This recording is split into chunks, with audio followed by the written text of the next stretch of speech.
Hello, welcome our show, Meet with Scholar, episode 7. Today our guest, Mr. Kamal Chandopal. And now I welcome Kamal Bhai and start our session. Hello, Kamal Bhai, কেমন আছেন? এই actually এটা কমল হবে যাই হোক। Sorry আচ্ছা, ভাই, হ্যাঁ ভালো আছি তো। কমল ভাই। তোমার কি অবস্থা, কেমন আছো? আমি ভাই ভালো আছি। এখন ইউএসএ করোনার কি অবস্থা? ইউএসএ করোনার অবস্থা সেকেন্ড পিকে উঠছিল, আস্তে আস্তে কমতেছে আর কি। সবকিছু আস্তে আস্তে ওপেন করে দেওয়ার চেষ্টা করছে স্কুলগুলো। অনলাইন ক্লাস আমাদের শুরু হবে 7 তারিখ থেকে। এরপরে 1 মাস পরে সেটা মানে ইন ক্লাস হওয়ার চেষ্টা করবে আর কি, প্রসেসটা চলতেছে সেটার। তো জি পজিটিভ ভাই। আর কি, যে আমরা 1 মাস পরে হয়তো বা ভার্সিটিতে ল্যাবে পুরো দস্তুর যাইতে পারবো হয়তো বা। ওকে ভাই। ভাইয়া আমি একটা সিম্পল মানে শর্ট একটা বিট দিচ্ছি। ভাইয়া হচ্ছে 2K 4 ব্যাচ ইলেকট্রিক্যালের কুয়েটে। তো ভাইয়া বর্তমানে হচ্ছে ইউএসএ আছেন, উনি ওখানে মাস্টার্স করছেন, এখন পিএইচডি করছেন। তো ভাইয়া যদি একটু আপনার কুয়েট থেকে আসলে এখন পিএইচডি পর্যন্ত আপনার যে একটু জার্নিটা আমাদের বিট করতেন। ধন্যবাদ জহুরুল। ধন্যবাদ এখানে সুযোগ করে দেওয়ার জন্য, কিছু বলার সুযোগ করে দেওয়ার জন্য। তো আমি কুয়েট থেকে গ্রাজুয়েশন করি 2009 সালে মার্চ মাসের দিকে, ইলেকট্রিক্যাল ইঞ্জিনিয়ারিং এ। এরপরে হচ্ছে 1 মাস 2 মাস পরে আমি জব পেয়ে যাই। প্রথমত ছোটখাটো একটা কোম্পানিতে জয়েন করার পরে আইউবিএটি তে লেকচারার হিসেবে জয়েন করি 2009-এর অগাস্টের দিকে। পরবর্তীতে ওয়ার্ল্ড ইউনিভার্সিটিতে 1 বছরের মতো লেকচারার ছিলাম। এরপর আমি গভর্নমেন্ট জবের চেষ্টা করতেছিলাম। তো অ্যাসিস্ট্যান্ট ইঞ্জিনিয়ার হিসেবে পশ্চিমাঞ্চল গ্যাস কোম্পানি লিমিটেড, পিজিসিএল, যেটা পেট্রো বাংলার একটা কোম্পানি, সেইখানে জয়েন করি 2011 সালের দিকে। 5 বছর জব করি ওইখানে, এবং পরবর্তীতে 2016 সালে আমি স্কলারশিপ নিয়ে এবং স্টাডি লিভ নিয়ে, আমি আমার কোম্পানি থেকে স্টাডি লিভ নিয়ে 2 বছরের জন্য মাস্টার্স করতে আসি ইউএসএ তে, টেক্সাস স্টেট ইউনিভার্সিটিতে। তারপর সেখানে আমি মাস্টার্স শেষ করি 2018 সালে, এবং কিছুদিন ওপিটিতে ছিলাম। ভাবছিলাম যে জবে ঢুকবো, কিন্তু আলটিমেটলি জবে ঢুকি নাই।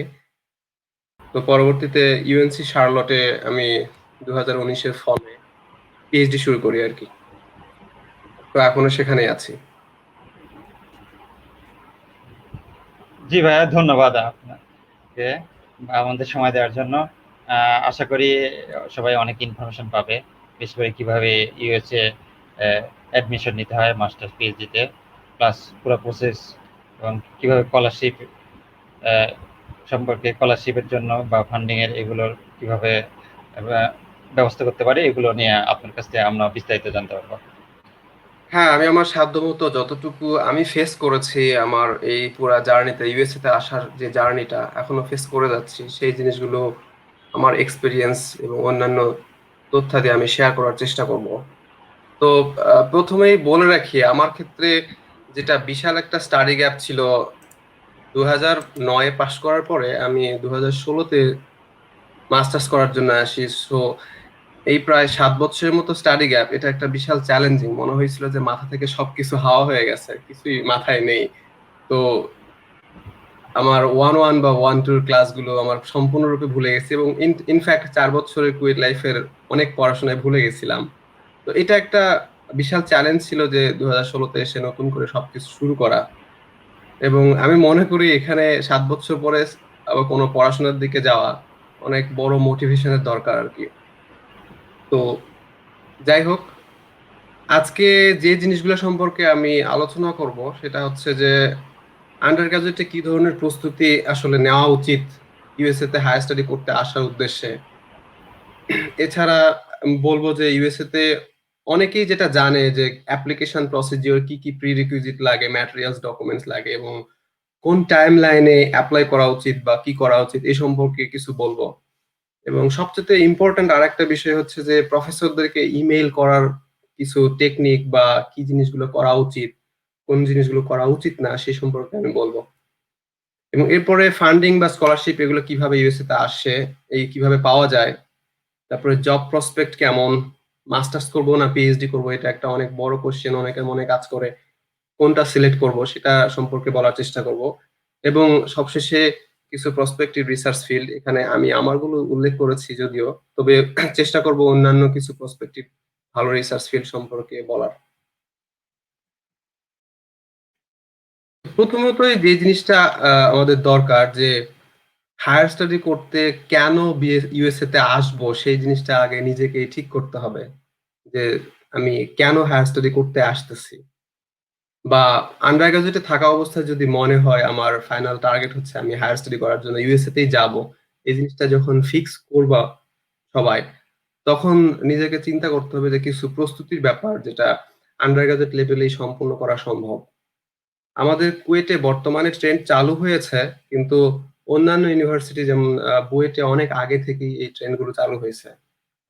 যেমন জিআরই সম্পর্কে জানা বা জিআরই টোফেল দিতে হয় ইউএসএ তে আসার জন্য, এটা আমি আন্ডার গ্রাজুয়েট লাইফের প্রায় শেষের দিকে এসে জানতে পারি, থার্ড ইয়ারে এসে জানতে পারি আমার এটা জিআরই দিতে হবে বা টোফেল দিতে হবে যদি আমি বাইরে যেতে চাই। তো শুধুমাত্র যেতে চাইলেই নয়, সেখানে অনেক আসলে স্ট্রাগল করতে হয়, যেমন কারো কারো ফাইন্যান্সিয়াল স্ট্রাগল করতে হয়। যেমন আমার করতে হয়েছে, আমি ইমিডিয়েটলি চাইলেই পাশ করার পরেই সরাসরি ইউএসএ তে আসতে পারতাম না, কারণ এখানে আসার জন্য আসলে একটা মোটামুটি মানের অঙ্কের টাকা লাগে, যে টাকা অনেকেরই ইনিশিয়ালি ম্যানেজ করা পসিবল হয় না।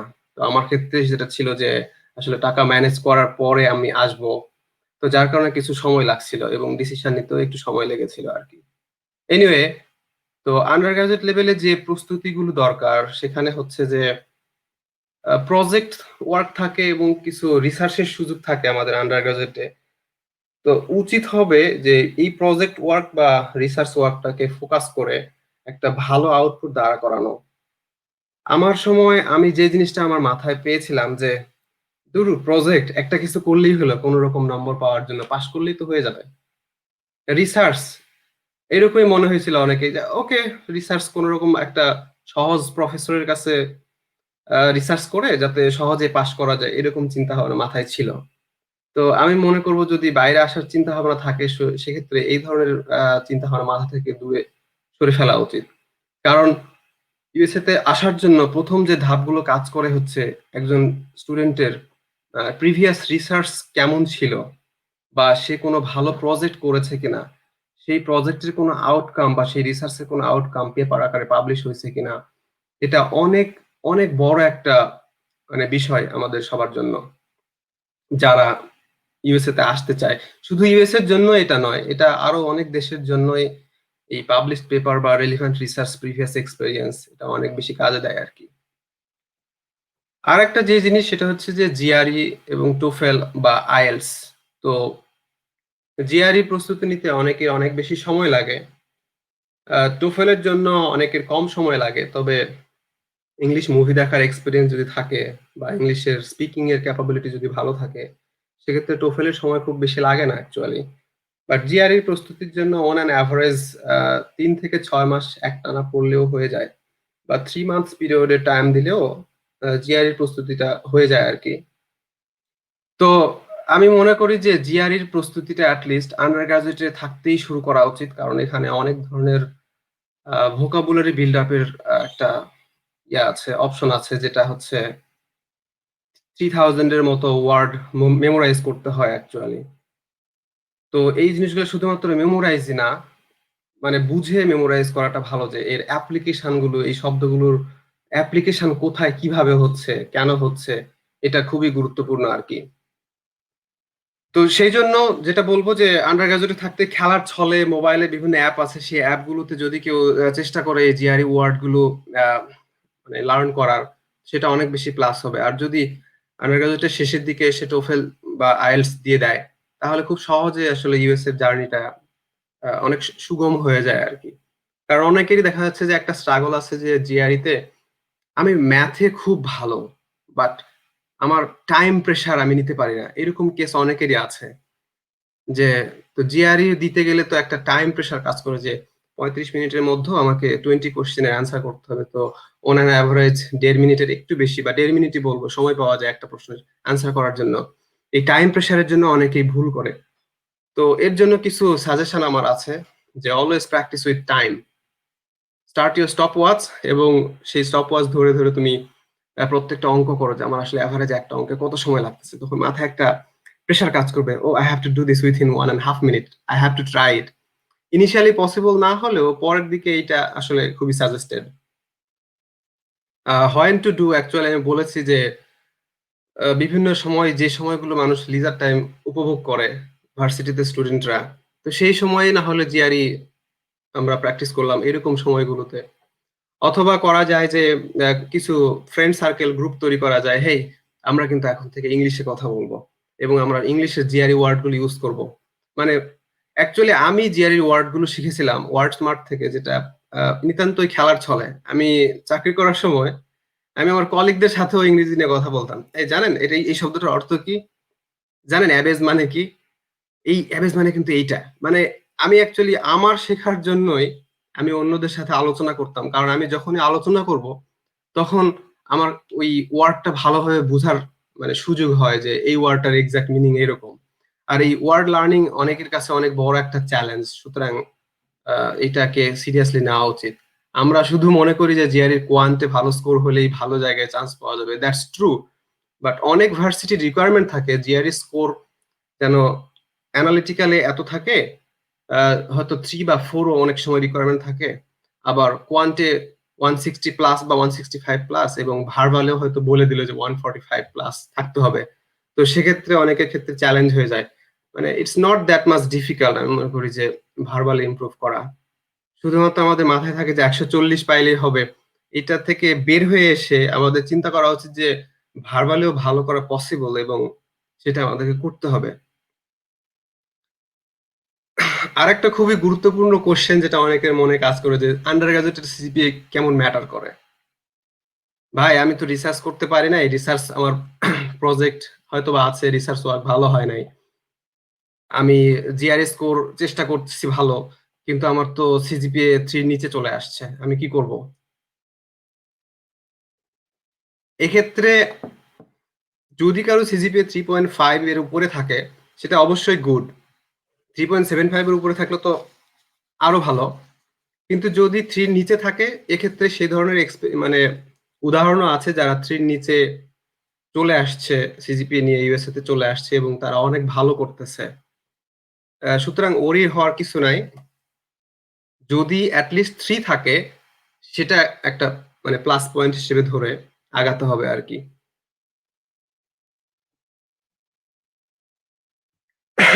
অনেকেরই ইউএসএ তে আসার জন্য যে প্রিরিকুইজিট কি, কি আছে, অ্যাপ্লিকেশন স্টেপ বা কখন টাইমলাইনে এপ্লাই করতে হবে, এই জিনিসগুলো অনেকেরই হয়তোবা জানা আছে। তো তারপরে আমি চেষ্টা করব এই তথ্যগুলা ভালো করে তুলে ধরার জন্য। রিকোয়ারমেন্টস গুলোর মধ্যে প্রধানত যে জিনিসটা আমাদের, কিছু জিনিস আমাদের আছে, কিছু জিনিস হয়তোবা নাই। আছে যে জিনিসগুলো, সেই জিনিসগুলো হচ্ছে আমাদের সার্টিফিকেট বা ট্রান্সক্রিপ্ট। আমরা যদি আন্ডার গ্রাজুয়েট কমপ্লিট করি বা শেষের দিকে, এই ২ টা আমাদের থাকবে। সেটা ট্রু কপি আমাদের করা খুব বেশি কঠিন কিছু না। এখানে একটা জিনিস বলে রাখি যে অনেকেই চিন্তা করে যে এসএসসি ইন্টারমিডিয়েট এর সার্টিফিকেটও কি কাজে লাগবে? না, ওইটা কোন কাজে লাগবে না। আ বিএসসি লেভেল থেকে শুরু, কারো যদি এমএস ডিগ্রি থাকে সেটা অবশ্যই লাগবে। আর যে জিনিসগুলো আমাদের নাই আন্ডার গ্রাজুয়েট লেভেলে থাকতে, সেটা আমি বলব যে জিআরই, টোফেল বা আইএলটিএস স্কোর। তো এটা এই জিআরই লাগবে, টোফেল অথবা আইএলটিএস যেকোনো একটা লাগবে। তবে আমি মনে করি যদি কম্পিউটারের সাথে সখ্যতা ভালো থাকে, কম্পিউটারে টাইপিং করতে ভালো হয় বা মানুষের সামনে কথা বলতে সমস্যা, কম্পিউটারের সামনে কথা বলতে কোনো সমস্যা নাই, এই ধরনের কেসে আমি মনে করি যে টোফেলটা বেটার। আমি টোফেল দিয়েছিলাম। আরেকটা জিনিস যেটা অনেক জায়গায় কিছু স্কলারশিপের সুযোগ থাকে ইউএসএ তে, বিশেষ করে মেয়েদের বা ছেলেদেরও আছে। সেক্ষেত্রে আইএলটিএস অনেক ক্ষেত্রে গ্রান্ট করে না। ভালো একটা স্কলারশিপ বলব পিস ইন্টারন্যাশনাল স্কলারশিপ। আমি পরবর্তীতে সেটা লিংক দিচ্ছি।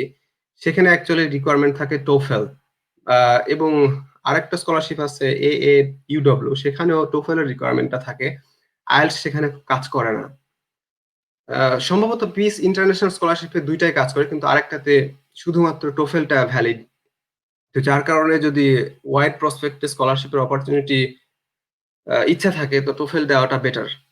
তবে অবশ্যই পার্সোনাল চয়েস, আইএলটিএস দিলেও কোনো সমস্যা নেই। তবে কিছু ইউনিভার্সিটি আছে ইউএসএ তে যেগুলা আইএলটিএস অ্যাকচুয়ালি কাউন্ট করে না।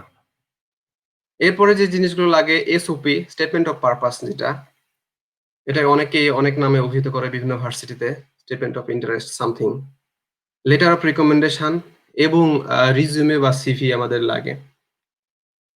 এখানে এসওপি এবং এলওআর অ্যাকচুয়ালি অনেক গুরুত্ব বহন করে। এসওপি কি? এসওপি তো তোমার নিজের স্টোরি, তুমি কি কি করেছো, তুমি ওই জিনিসগুলো করতে গিয়ে তোমার কি কি জিনিসের প্রতি ইন্টারেস্ট গ্রো করছে, সেই ইন্টারেস্টটা তোমার কতটুকু কনভিনসিং ওয়েতে তুমি এক্সপ্রেস করতে পারছো যে আমি এই ইন্টারেস্ট গ্রো করছে, আমি এইটাকে এক্স থেকে ওয়াই পর্যন্ত নিয়ে যেতে চাই, এটা আমি highly motivated to do something in this field, এই ধরনের একটা কনভিনসিং স্টোরি দাঁড় করাইতে হবে এসওপিতে। এসওপি খুবই গুরুত্বপূর্ণ, কারণ প্রাথমিকভাবে অ্যাডমিশন কমিটি এসওপিটা চেক করে বেশি যদি সেন্ট্রাল অ্যাডমিশন সিস্টেম হয়। তো এসওপিতে অবশ্যই কোনোভাবে কপি পেস্ট করার কোনো সুযোগ নাই। ইনফ্যাক্ট একটা লাইনের অর্ধেকও না, কারণ হাইলি মানে কোয়ালিফাইড কিছু সফটওয়্যার দিয়ে এগুলা প্লেজিয়ারিজম চেক করা হয়। তো কিছু ফ্রি প্লেজিয়ারিজম চেক করার সফটওয়্যার আছে যেগুলা দিয়ে অবশ্যই নিজে নিজে আগে চেক করা উচিত এবং তারপরে অ্যাডমিশনের জন্য ওই লিংকে আপলোড করা উচিত আর কি, অ্যাপ্লাইয়ের সময়। তো এটা আসলে খুবই গুরুত্বপূর্ণ। Each individual story is different. তো নিজেদের স্টোরিটাকে ওইভাবে সাজাইতে হবে। এক্সাম্পল দেখতে কোনো আপত্তি নাই, কিন্তু অবশ্যই সেটা ইউনিক হতে হবে। লেটার অফ রিকমেন্ডেশন এটা একটা খুবই কি বলবো যে হ্যাসেলের ব্যাপার বাংলাদেশে। অনেক সময় প্রফেসররা ব্যস্ত থাকে, দেখা যাচ্ছে যে ভার্সিটি বন্ধ, তো এই সময় তো আসলে সব অনলাইনে হয়ে যাওয়ার কথা। তো অনেক সময় প্রফেসররা টাইম ম্যানেজ করতে পারে না যে আহ, আমি এখন দেব, বা আমার অ্যাডমিশনের জন্য যে ডেডলাইন চলে আসছে, অ্যাপ্লিকেশনের ডেডলাইন 3 দিন পরে 4 দিন পরে। তো বেটার হয় যে স্কুলগুলো যদি আগে থেকে সিলেক্ট করা যায়, একটু টাইম দেওয়া হয় প্রফেসরদেরকে, যাতে এলওআর আপলোড করার জন্য যথেষ্ট সুযোগ পায় বা সময় পায়। তো মজার ব্যাপার হচ্ছে যে অ্যাপ্লিকেশন ডেডলাইন শেষ হয়ে গেলেও লেটার অফ রিকমেন্ডেশন আপলোড করার জন্য আরো কিছু এক্সটেন্ডেড টাইম পিরিয়ড থাকে।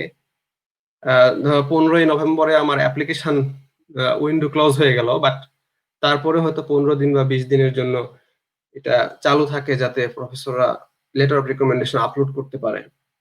তো এইখানেও লেটার অফ রিকমেন্ডেশন অনেক সময় আমাদের যেটা প্রবলেম হয় যে কপি পেস্ট করে, হ্যাঁ অমুক ভাইয়া অমুক আপু এটা লিখে গেছে, আমরা ওইখান থেকে কপি করে আবার আমি পেস্ট করে দিচ্ছি, হ্যাঁ আমি অমুক ভালো তমুক ভালো, আমার এই ভালো গুণাবলী সে, এইটা না করাটাই ভালো।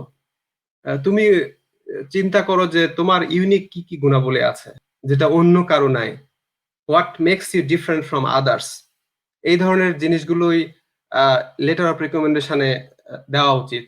তবে আমাদের যেটা হচ্ছে যে হয় যে স্টুডেন্টদেরকে বলা হয় যে হ্যাঁ তোমরা আমাকে একটা ড্রাফট দাও, সেই ড্রাফট আমরা কি করব, প্রফেসররা কি করে ওইটা একটু হয়তো এডিট করে আপলোড করে দেয়। তো বেস্ট ওয়ে হচ্ছে যে যদি প্রফেসররা কোয়েশ্চেন এবং অ্যান্সার স্টাইলে কোনো রিকমেন্ডেশন লেটার দেয়, সেটা সবচেয়ে ভালো হয়। কারণ যখন প্রফেসরের কাছে আমি এক্স ওয়াই জেড স্যারকে এনলিস্ট করলাম এলওআর এর জন্য, তো এক্স ওয়াই জেড স্যার আমাকে বললো যে তুমি একটা ড্রাফট এলওআর দাও তোমার, হ্যাঁ অবশ্যই ড্রাফট এলওআর দেওয়া উচিত, কারণ অনেক সময় প্রফেসররা আমাদের সম্পর্কে ভালো মতো জানে না। তো জানানোর পরে যদি প্রফেসররা কোয়েশ্চেন অ্যান্সার স্টাইলে কিছু ইয়ে পায়, ইমেইল পায়, সেই ইমেইলে যদি কোশ্চেন অ্যান্সার স্টাইলে এই তথ্যগুলো ওইভাবে তুলে ধরে, তো সেটা বেশি কনভিন্সিং হয়। দেখা যাচ্ছে যে এই স্টুডেন্টকে সেলফ মোটিভেটেড এর ক্ষেত্রে আউট অফ 5 কত দিচ্ছেন, হ্যাঁ আমি 4 দিচ্ছি। এখানে আসলে একটা মেট্রিক থাকে যে এই মেট্রিকে বিচার করাটা সহজ হয়। হ্যাঁ তুমি এই স্টুডেন্টকে কতটুকু ডেডিকেটেড মনে করো, কতটুকু ট্রাস্ট ওয়ার্দি মনে করো, হ্যাঁ এত, সে কি কখনো তোমার সাথে বিট্রে করছে বা এই ধরনের কোনো ইয়ে করছে, না। আমি আমার জানা মতে একজন স্টুডেন্ট এরকম অ্যাপ্লাই করেছিল, সে হচ্ছে নিজের প্রফেসরের কাছ থেকে রিকমেন্ডেশন নিতে গিয়ে সে লিখছিল যে সে লয়াল না, তার সবকিছু ভালো দিয়েছে এই কোশ্চেন অ্যান্সার স্টাইলে, কিন্তু সে বলছিল যে সে লয়াল না বা ডেডিকেটেড না, যে সে জয়েন করার পরে ছেড়ে দেওয়ার একটা টেন্ডেন্সি আছে যে আমি চলে যাব অন্য কোথাও। তো এই জন্য প্রফেসর তাকে রেকমেন্ডেশন ওইরকম দিয়েছিল, ওই একটা পয়েন্টের জন্য তার অ্যাডমিশন হয় না আর কি। এনিওয়ে, হাউএভার পয়েন্ট অফ এখানে পয়েন্ট টু থিঙ্ক অ্যাবাউট হচ্ছে যে যদি কোয়েশ্চেন অ্যান্সার স্টাইলের যে রিকমেন্ডেশনটা প্রফেসররা দেয়, আমার কাছে মনে হয় এটা বেটার। তো এইগুলো হচ্ছে যে রিকমেন্ডেশন এবং এলওআর বা এসওপি, জিআরই, টোফেল স্কোর সবগুলো হাতে থাকলে ভার্সিটি যদি সিলেক্টেড হয়ে যায় যে আমি এই ভার্সিটিগুলোতে অ্যাপ্লাই করব, প্রফেসর যদি আহ, আগে থেকে ম্যানেজ করা থাকে যে হ্যাঁ প্রফেসরকে ইমেল দিচ্ছি, প্রফেসর বলছে হ্যাঁ তুমি অ্যাপ্লাই করো, আমি তোমার অ্যাপ্লিকেশন দেখবো। তো এখানে হচ্ছে যে আমি বলবো যে ডিরেক্ট অ্যাপ্লাই এবং আরেকটা হচ্ছে যে প্রফেসরের কনসেন্ট পাওয়ার পরে অ্যাপ্লাই করা। তো দুই ধরনের ব্যাপার এখানে কাজ করে। তো একটা হচ্ছে যে আরেকটা জিনিস বলবো যে central admission versus admission with the help of professor, দুইটা জিনিস আছে। সেন্ট্রাল অ্যাডমিশন কমিটি সরাসরি সবগুলো অ্যাপ্লিকেশন বিচার বিবেচনা করে যাদের ক্রাইটেরিয়া ম্যাচ করে টপ লিস্টেড তাদেরকে অ্যাডমিশন দিল। আর কিছু কিছু ক্ষেত্রে প্রফেসর রাজি থাকলে প্রফেসর বলে যে তুমি অ্যাপ্লাই করো, তোমারটা হয়ে যাবে। তখন অ্যাপ্লাই করলে প্রফেসর রিকমেন্ড করে অ্যাডমিশন কমিটিকে, গ্রাজুয়েট অফিসে, যে হ্যাঁ আমার স্টুডেন্টকে দরকার। তো তখন তাকে অ্যাডমিশন কমিটি সহজে অ্যাডমিশন দিয়ে দেয়। আবার অনেক ভালো স্কুলগুলোতে এই জিনিসটা কাজ করে না, যে প্রফেসর বলে যে আমি তোমাকে নেব, but you have to qualify your admission process first. মানে তোমাকে তোমার নিজের যোগ্যতায় আগে অ্যাডমিশন দেখাইতে হবে যে হ্যাঁ আমি অ্যাডমিটেড হয়েছি, এরপরে প্রফেসর তোমাকে নেবে। যার কারণে প্রফেসর অনেক সময় একাধিক বা ৩-৪ জন স্টুডেন্টকে কিউতে রাখে যে এতগুলো স্টুডেন্টের মধ্যে যে কোনো একজনকে অ্যাটলিস্ট যেন অ্যাডমিশন দিয়ে আমার কাছে আনতে পারি আর কি।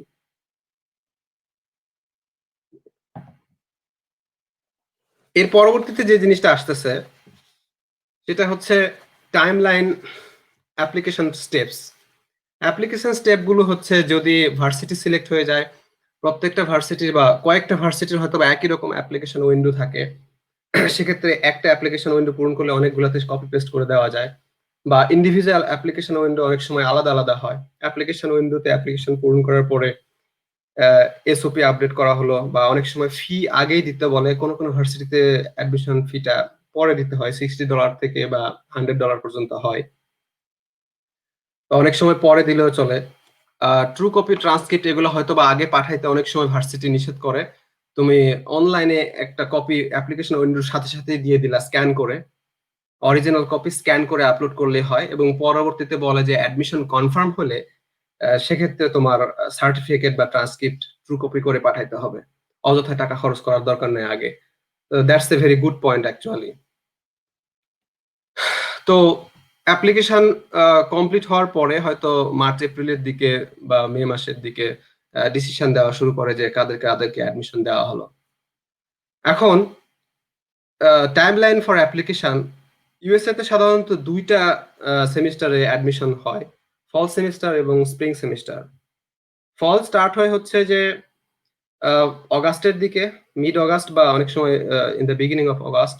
আর স্প্রিং সেমিস্টার জানুয়ারির দিকে চালু হয় আর কি।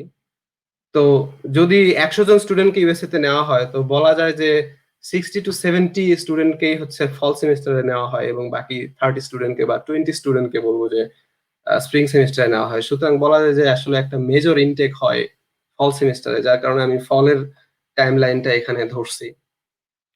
তো যদি কারো আগে থেকে প্রি ডিটারমাইন্ড থাকে যে আমি ভালো স্কুলে অ্যাপ্লাই করব, স্কুল সিলেক্ট করার পরে বা প্রফেসর যদি সিলেক্ট থাকে, তো প্রায়োরিটি ডেডলাইন একটা ভেরি ইম্পর্ট্যান্ট ফ্যাক্টর, যে এই ডেডলাইনের মধ্যে অ্যাপ্লাই করলে তাদেরকে স্কলারশিপের জন্য প্রধানত চিন্তা করা হবে, বা ফান্ডিং এর জন্য আর এ বা টি এর জন্য প্রাথমিক দিক থেকে চিন্তা করা হবে, আর যারা পরে অ্যাপ্লাই করবে তাদেরকে পরে চিন্তা করা হবে। তো প্রায়োরিটি ডেডলাইন গুলো সাধারণত নভেম্বরের ফার্স্ট উইক থেকে বা মিড নভেম্বর থেকে মিড জানুয়ারি পর্যন্ত থাকে, ডিপেন্ডিং অন ডিফারেন্ট ভার্সিটি। ভালো ভার্সিটি গুলোর প্রায়োরিটি ডেডলাইন গুলো নভেম্বরের 15-এ শেষ হয়ে যায়, এরপরে ডিসেম্বরের 15-এ কিছু শেষ হয়, এবং বাকি যে কয়টা ভার্সিটি থাকে তাদের হয়তো বা মিড জানুয়ারিতে শেষ হয়। অনেক ভার্সিটির আসলে ফেব্রুয়ারিতেও ডেডলাইন থাকে, মিড ফেব্রুয়ারি পর্যন্ত প্রায়োরিটি ডেডলাইন। এরপরে আমার জানা মতে প্রায়োরিটি ডেডলাইন আর থাকে না, তখন নর্মাল ডেডলাইন হচ্ছে যে ফল সেমিস্টার শুরুর ১ মাস বা ১৫ দিন আগ পর্যন্ত অ্যাপ্লাই করার সুযোগ থাকে। বাট অনেক ক্ষেত্রে সেটা প্রফেসর রাজি না থাকলে ফান্ডিং এর আহ, দিকটা ভালো আনে না আর কি, মানে ফান্ডিং পাওয়া যাবে না বলেই মনে ধরে নেওয়া হয় আর কি। তো হয়তো বা মে জুন মাস পর্যন্ত নর্মাল ডেডলাইনে অ্যাপ্লাই করা সম্ভব। তো অনেক সময় দেখছি যে আহ, জুন মাসেও অনেকে অ্যাপ্লাই করে প্রফেসরের কনসেন্ট থাকার কারণে প্রফেসরের ইমিডিয়েটলি একটা ফান্ড আসছে মে মাসে, তো তার স্টুডেন্ট লাগবে, কিন্তু অলরেডি অ্যাডমিশনের জন্য প্রায়োরিটি ডেডলাইন শেষ হয়ে গেছে। প্রফেসর তখন স্টুডেন্ট খুঁজতেছে, তখন সেখান থেকে সে বাছাই করে হয়তো বা একজনকে নিল, তখন অ্যাডমিশন কমিটিকে বললো যে আমার এই স্টুডেন্টকে লাগবে, তখন ইমিডিয়েটলি তাকে হয়তো বা জুন মাসে অ্যাপ্লাই করেও সে অগাস্টে ক্লাস শুরু করতে পারে, কারণ ভিসা প্রসেসিং এর জন্য সাধারণত 1-1.5 মাস সময় লাগে। তো এখানে হচ্ছে যে এক্সেপশনের ব্যাপারটা আসছে। সেন্ট্রাল অ্যাডমিশন এবং admission with help of professor, এই জিনিসটা বললাম যে আমি সরাসরি অ্যাপ্লাই করলাম, গ্রাজুয়েট স্কুল অ্যাডমিশন কমিটি যেটা চিন্তা করলো কাদেরকে অ্যাডমিশন দেওয়া যাবে, আর প্রফেসরের এক্সেপশন যেটা সেটা হচ্ছে যে অ্যাডমিশন বাই প্রফেসর, যদিও এটা অনেক সময় অনেকের প্রফেসরের হাত থাকে না, আমি বলছি। এখানে কিছু সাজেস্টেড জিআরই বই বই এবং রেফারেন্স আছে যেগুলা আমি অ্যাকচুয়ালি ফলো করেছিলাম। তো জিআরইর জন্য যে জিনিসটা খুবই গুরুত্বপূর্ণ, আমি বারবার বলবো যে টাইম প্রেসার ম্যাটার্স। কারণ আমি অঙ্কে অনেক ভালো, কিন্তু টাইম প্রেসারে আমি অনেক কাজ করতে পারি না, এরকম সিচুয়েশন অনেকেরই আছে। তো আমি বলবো যে প্রথম দিকে সম্ভব না হলেও পরবর্তীতে যে কোনো সময়, মানে 1 মাস প্রিপারেশনের পরে স্টপ ওয়াচ চালু করে আমি সাধারণত করতাম ম্যানহাটনের 5 পাউন্ডের বই অঙ্ক প্র্যাকটিস করার জন্য, হয়তো একটা অনুশীলনীতে 30টার মতো অঙ্ক আছে, আমি 30টা অঙ্ক একটানা করে যাচ্ছি এবং অ্যান্সার লিখে রাখতেছি এবং কতটুকু সময় রাখার রেকর্ড করতেছি, এবং সেটা কি আমার 35 মিনিটের মধ্যে 20টা আনসার এরকম অ্যাভারেজ হচ্ছে কিনা আমি এটা মাথায় রাখার চেষ্টা করতাম। এবং এটা অনেক বেশি কাজে দেয়, ট্রাস্ট মি, এটা অনেক বেশি কাজে দেয় এবং ইফিসিয়েন্সি অনেক বাড়ায় দেয়।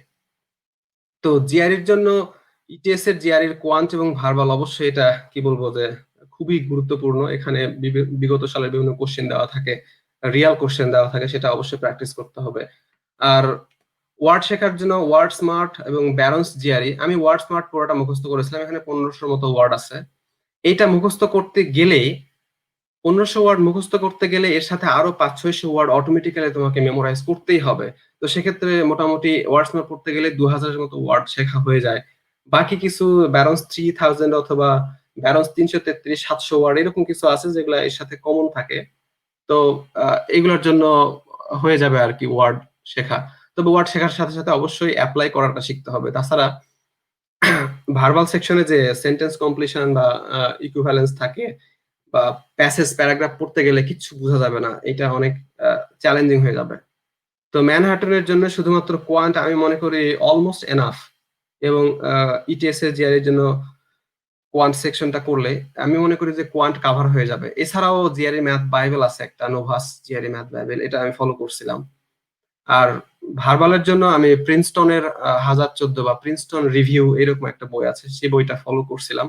আর বাকিটুকু ইটিএস এর জিআরইর টা ফলো করছিলাম, এবং কিছু কিছু ম্যানহাটন থেকেও দেখছি, ম্যানহাটনের অথবা প্রিন্সটনের আরেকটা বই আছে 1014 ছাড়া, সেটা ফলো করা যেতে পারে। আমি ম্যাগুস ফলো করি নাই, কিন্তু এটা অনেকেই রিকমেন্ড করে।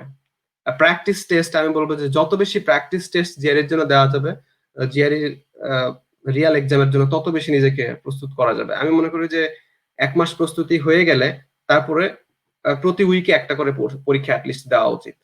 এটা বিভিন্ন ধরনের ওয়েবসাইট আছে, ব্যারন্সের বিল্ট ইন আছে 2টা বা 3টা, ইটিএস এর আছে 2টা, এগুলা বিভিন্ন জায়গা, এবং কাপলানের টেস্ট অনেকগুলো দেওয়া যায় ফ্রি, সম্ভবত 20-25টার মতো টেস্ট দেওয়া যায়, ওইখান থেকে দেওয়া উচিত। আর আমি যেহেতু টোফেল দিয়েছিলাম, টোফেলের জন্য আমি শর্টকাটে বলবো যে নোটফল.com এর সব ভিডিওগুলো দেখলে এখানে এক্সিলেন্ট প্রিপারেশনের জিনিসগুলো বলে দেওয়া থাকে, কিভাবে আনসার করতে হবে exactly line by line follow করলে টোফেলে খুবই ভালো করা সম্ভব। এবং টোফেলের টেস্টের জন্য টোফেল টিপিইউ আমি ফলো করেছিলাম, এবং আমি মনে করি যে টোফেল টিপিইউর প্রত্যেকটা টেস্ট প্রায় 20টার মতো টেস্ট আছে, আমি ঠিক ভুলে গেছি, ওগুলো করলেই মানে নোটফুলের ভিডিও এবং টোফেল টিপিইউর টেস্ট দিলে টোফেলের জন্য মোর দ্যান এনাফ প্রিপারেশন আমার মনে হয় যে হয়ে যাবে, হয়তোবা অনেকের 1 মাসের মধ্যেই হয়ে যাবে। তো এছাড়াও যদি কেউ অন্য কিছু কোথাও ফলো করতে চায়, মোর দ্যান ওয়েলকাম, বাট আমি মনে করি যে এগুলা ফলো করলে মোটামুটি এনাফ প্রিপারেশন হওয়ার কথা আর কি। আর আরেকটা জিনিস যে জিআরই প্রিপারেশনের জন্য কার টাইমলাইন কতটুকু লাগবে, কারো হয়তো বা 6 মাসে হয়ে যায়, কারো 3 মাসে হয়ে যায়, তবে কারো 1 বছরের সময় লাগে। তবে আমার মনে হয় যে একটা জিনিস, যে 1 মাস জিআরই পড়াশোনা করার পরে 3 মাস বা 6 মাস সময় নিয়ে রেজিস্ট্রেশনটা আগে করে ফেলা উচিত।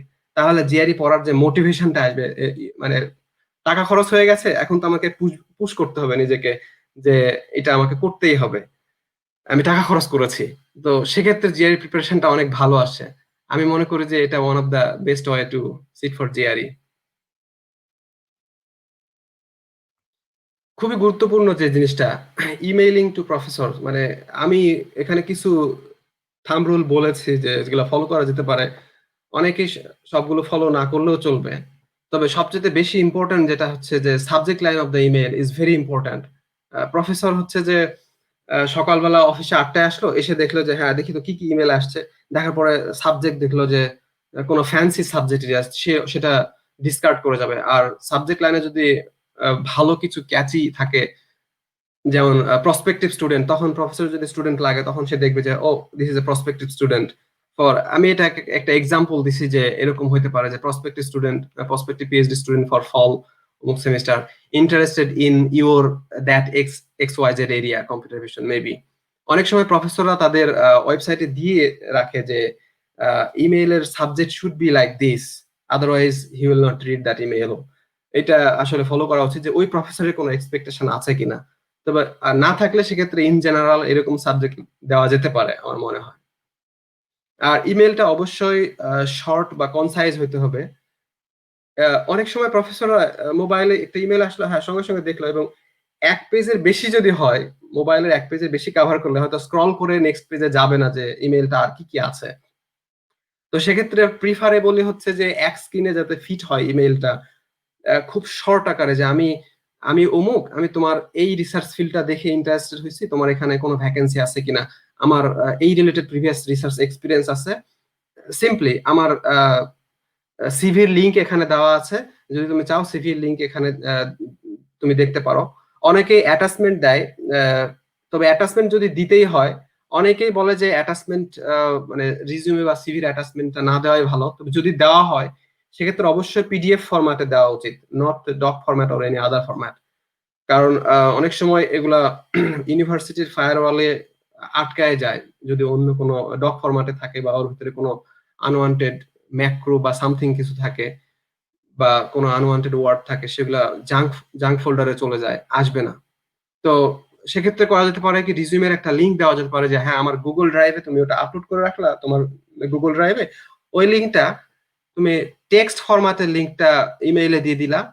অবশ্যই কোনোভাবে হাইপার লিংক দেওয়া যাবে না, কারণ ইউনিভার্সিটির ফায়ারওয়াল গুলো এতই ভালো থাকে, স্প্যাম গার্ড থাকে, যে কোনো লিংক থাকলে সেটাকে সাসপেক্ট করলে হয়তো বা ওই লিংকটা সরাসরি স্পাম হিসেবে কাউন্ট করে দিল। তো সেক্ষেত্রে আমি বলবো যে অবশ্যই অবশ্যই যদি লিংক অ্যাড করতে হয় টেক্সট ফরম্যাটে, kpol9@email something.com এরকম জাস্ট টেক্সট ফরম্যাট। আর অ্যাটাচমেন্টের ক্ষেত্রে বলছি যে প্রিফারেবলি নো অ্যাটাচমেন্ট, বাট এটা নিয়ে অনেক দ্বিমত আছে।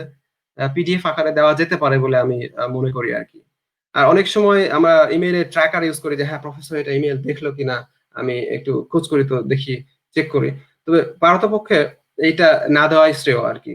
কারণ এটাতে হয়তো বা ফায়ারওয়াল, ইউনিভার্সিটি ফায়ারওয়াল এত স্ট্রং যেটা ডিসরিগার্ড করে দিল, বা এটা আসলে বলা যায় যে এক ধরনের প্রাইভেসি ইনফ্রিঞ্জমেন্ট।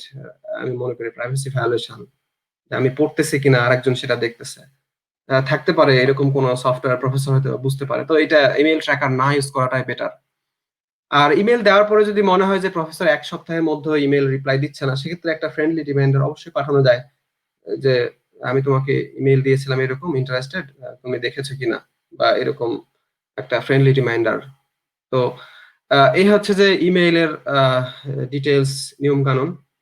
কিছু ইম্পর্ট্যান্ট রুল অবশ্যই ফলো করতে হবে, আর কিছুগুলো হয়তোবা যেমন অ্যাটাচমেন্টের ব্যাপারটা, এটা তোমার নিজের মতো করে আর কি।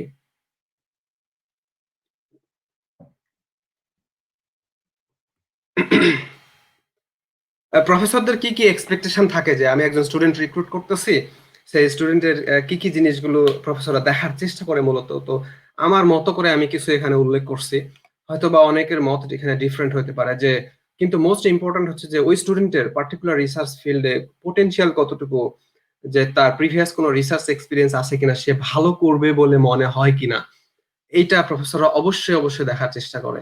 আরেকটা গুরুত্বপূর্ণ জিনিস হচ্ছে যে ফার্স্ট লার্নার কিনা।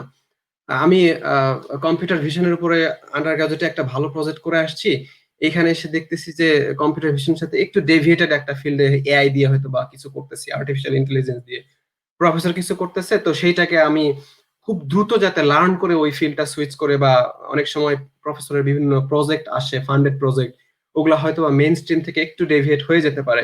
তো খুব দ্রুত যাতে ওটা লার্ন করে ওইদিকে কাজ করতে পারি, প্রফেসররা এই জিনিসটাও খোঁজার চেষ্টা করে। But I don't know how do they find it, but মুখে এক্সপ্রেস করা উচিত যে যদি তুমি ফাস্ট লার্নার হও, হ্যাঁ আমি ফাস্ট লার্নার। আরেকটা ইম্পর্টেন্ট ব্যাপার হচ্ছে যে রিক্রুটমেন্ট প্রসেসে সবকিছু সত্য কথা বলাটাই ভালো।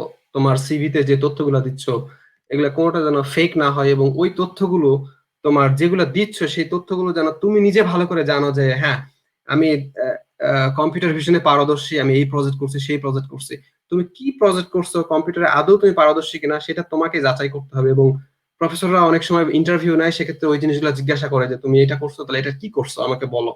তো সুতরাং memorise everything on your resume, এবং রিজিউমেতে যা উল্লেখ করবা সেগুলো বিষয়ে তুমি যথেষ্ট জ্ঞান রেখে সেভাবে উল্লেখ করবা যে এটার আমার ইন্টারমিডিয়েট নলেজ আছে, এই সাবজেক্টে আমার মডারেট নলেজ আছে, বা এই সাবজেক্টে পুয়ার নলেজ, বা এই সাবজেক্টে অ্যাডভান্স নলেজ আমার আছে।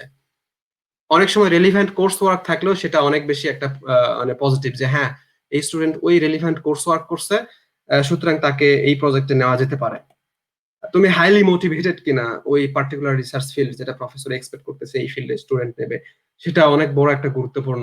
এবং বস্তুত পক্ষেই তুমি মোটিভেটেড কিনা এটা ব্যাপার। প্রফেসরকে মোটিভেটেড, আমি মোটিভেটেড, এটা প্রফেসরকে শো করার চাইতে নিজে মোটিভেটেড হওয়াটা বেটার। আদারওয়াইজ এটা ইন দ্য লং রানে ভালো ফলাফল এনে দেবে না। আমার ইমেজ প্রসেসিং ভালো লাগে না, কিন্তু আমি বললাম যে হ্যাঁ আমি ইমেজ প্রসেসিং এ ইয়ে করবো কারণ প্রফেসরের ফান্ড আছে, পরবর্তীতে এসে দেখলাম আমি আসলে ইন্টারেস্ট পাচ্ছি না। বিশেষ করে পিএইচডির ক্ষেত্রে বলবো এটা খুবই গুরুত্বপূর্ণ, কারণ 5 years, 4 to 5 years is a really long journey.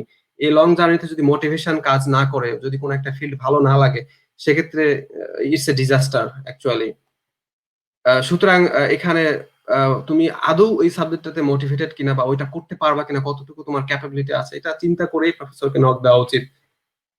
আর আরেকটা জিনিস চেষ্টা করে প্রফেসররা যে তুমি ডেডিকেটেড কিনা, যে কোন একটা কাজ দিলে তুমি সেটা ভালোভাবে করতে পারবা কিনা, এটা প্রফেসররা I don't know how but they try to find it out. আর এটা ডেডিকেটেড অবশ্যই হওয়া উচিত, বিশেষ করে পিএইচডি ক্ষেত্রে ডেডিকেশন ছাড়া পিএইচডি জার্নিতে যাওয়া আমি মনে করি যে কোনোভাবে উচিত না আর কি। মাস্টার্স এর জন্য শর্ট টাইম হয়তো বা two two years it's affordable আর কি, কিন্তু more than 2 years you have to really think about it. তো কিছু প্রফেসররা হাইলি ডিমান্ডিং হয়, স্টুডেন্টদের উপর অনেক প্রেসার ক্রিয়েট করে। প্রেসার ক্রিয়েট করাটা যেটা হচ্ছে যে এটা অনেক সময় প্রফেসরদের নেচার। আবার অনেকেই বলে যে অমুক দেশ থেকে আসলে অমুক দেশ থেকে প্রফেসর, বা পার্টিকুলার আমি নাম উচ্চারণ করতেছি না দেশের, ওই দেশের প্রফেসর গুলো হয়তো বেশি চাপ দেয়, ওই দেশের প্রফেসর গুলো হয়তো বা বেশি এক্সপেক্ট করে। তো এই এক্সপেকটেশনের পিছনে একটা কারণ আছে কেন তারা প্রেসার দেয়। প্রথমত জাতিগতভাবে কিছু কিছু দেশের প্রফেসর জাতিগতভাবে পরিশ্রমী, এবং তারা মোর দ্যান মানে 12 আওয়ার্স ইন এ ডে তারা সময় ব্যয় করার ইয়ে করে। তো তারা এক্সপেক্ট করে স্টুডেন্টরাও যাতে এইটা টাইমটা দেয়। আরেকটা জিনিস যেটা সেটা হচ্ছে যে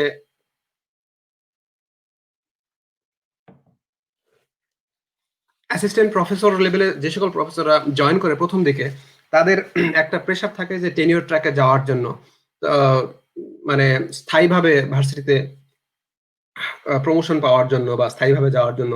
সেক্ষেত্রে তাদেরকে অল্প সময়ের মধ্যে অনেক বেশি রিসার্চ করে অনেক ভালো ভালো পাবলিকেশন করতে হবে, এর একটা প্রেশার প্রফেসরদের উপরে থাকে। সেই প্রেশারটা মানে ইভেনচুয়ালি স্টুডেন্টদের উপরে বর্তায়। তো এটা আসলে যদি তুমি পিএইচডি করতে আসো দেন মানে you have to withstand this pressure in any way. Professor তোমাকে প্রেশার দিলে সেটা এক ব্যাপার, আর না হলে তোমাকে সেলফ মোটিভেটেড প্রেশার তৈরি করে সামনের দিকে আগাইতে হবে, আদারওয়াইজ পিএইচডি 5-6 বছর শেষ হবে না আর কি। এটার ইম্প্যাক্ট কি, যদি তোমাকে প্রেশার দেয় তার ইম্প্যাক্ট কি? একটা ইম্প্যাক্ট, অনেকেই প্রেশার নিতে পারে না, যে নিজে মোটিভেটেড হয়ে কাজ করতে পারে, তো সেক্ষেত্রে প্রেশার দিলে হয়তো তার খারাপ দিক হইতে পারে। আবার অনেকে আছে যে প্রেশার না দিলে কাজ করে না, আমিও অনেকটা ওইরকম, প্রেশার দিলে বেশি ভালো কাজ করতে পারে, নিজে থেকে হয়তো কাজ করে একটু কম কম আর কি। আহ, তো যদি কোনো প্রফেসর তোমাকে প্রেশার দেয়, তুমি যদি পিএইচডি স্টুডেন্ট হও, তাহলে তোমার ক্যারিয়ারের জন্য আসলে অনেক বেশি ভালো। অনেকেই বলে যে অমুক দেশের প্রফেসরের কাছে তুমি যেও না, কারণ অনেক বেশি চাপ দিবে। আরে বাবা, পিএইচডি করতে আসছো শেখার জন্য, জানার জন্য, ক্যারিয়ার বিল্ড আপের জন্য, যদি এরকম হয় তাহলে প্রেশার নাও এবং সেই প্রেশার অনুসারে কাজ করো, নিজের ক্যারিয়ার ডেভেলপ করো। যত বেশি কাজ করবো তত বেশি শিখবা, তত বেশি এখানে ক্যারিয়ার ডেভেলপমেন্টে সহজ হবে, জব পাওয়ার জন্য সহজ হবে। সুতরাং এই ইম্প্যাক্টটাকে আমি পজিটিভলি ইম্প্যাক্ট হিসেবেই আমি সবাইকে দেখার জন্য অনুরোধ করবো, এবং এটা অবশ্যই পজিটিভলি দেখা উচিত। Should I select that such a professor?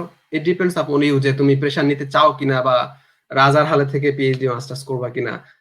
আদৌ এখানে সম্ভব না, কারণ প্রফেসরদের প্রজেক্ট থাকে, ফান্ডেড প্রজেক্ট, এটা বছর পরে রিভিউ দিতে হয় যে আমার এতটুকু কাজ হয়েছে, এই কাজ হয়েছে, এবং সেই কাজের পরে এক্সটেনশন হবে কিনা সেটা প্রফেসরদের উপর একটা প্রেশার থাকে, সেই প্রেশার তোমার উপরে আসবে, তুমি সেভাবে কাজ করবা, তুমি প্রেশারে কাজ করতে পারবা কিনা, নিজেকে ঠিকঠাক করে সেই প্রফেসরকে তোমার সিলেক্ট করা উচিত যে আমি কি করতে চাই।